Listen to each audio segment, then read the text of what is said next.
y es un verdadero gusto poder hablar de las crónicas coloniales de Fernández Guardia.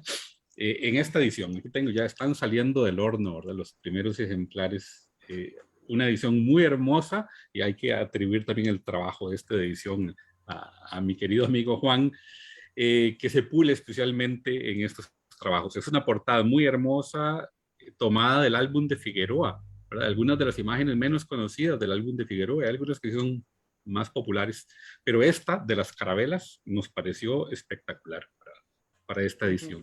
¿Quién fue Ricardo Fernández Guardia?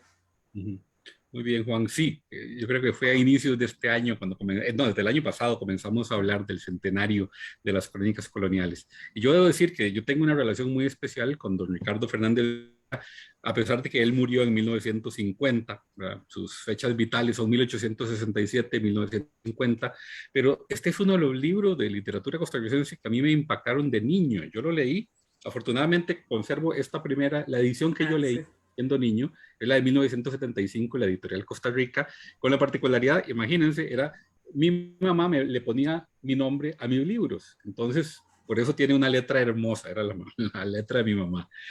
Desde ese momento a mí me atrapó Fernández Guardia, y luego llegaría a conocer sus otros textos literarios e históricos, pero Crónicas Coloniales siempre para mí ha tenido un lugar muy especial. Y es que Fernández Guardia es una figura notable, notabilísima en el panorama intelectual costarricense de finales del siglo XIX y principios del XX. Tuvo viene de cuna de alta alcurnia, ¿verdad? Y eso le ofreció muchas oportunidades que él supo aprovechar plenamente.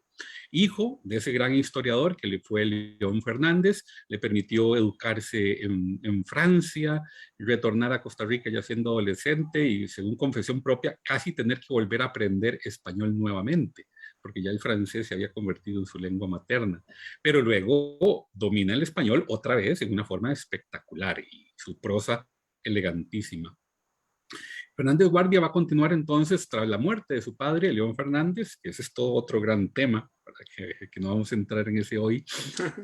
La muerte de León Fernández, de verdad, que es de los hechos más interesantes, más notables de la Costa Rica del 19. Él continúa en la gran obra de su padre, que es la edición de magna de la colección de documentos para Costa Rica, 9 volúmenes.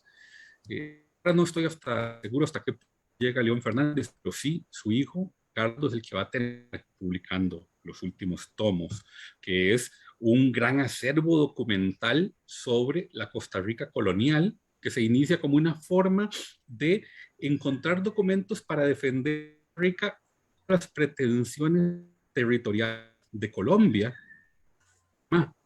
Es un encargo del gobierno de Costa Rica a León Fernández y continuará su hijo. Esto le va a permitir a Ricardo Fernández desde muy joven ser un conocedor, un experto que bebe directamente de las fuentes documentales de la historia colonial costarricense. Así que no es extraño que termine en un momento dado escribiendo un texto como las Crónicas Coloniales.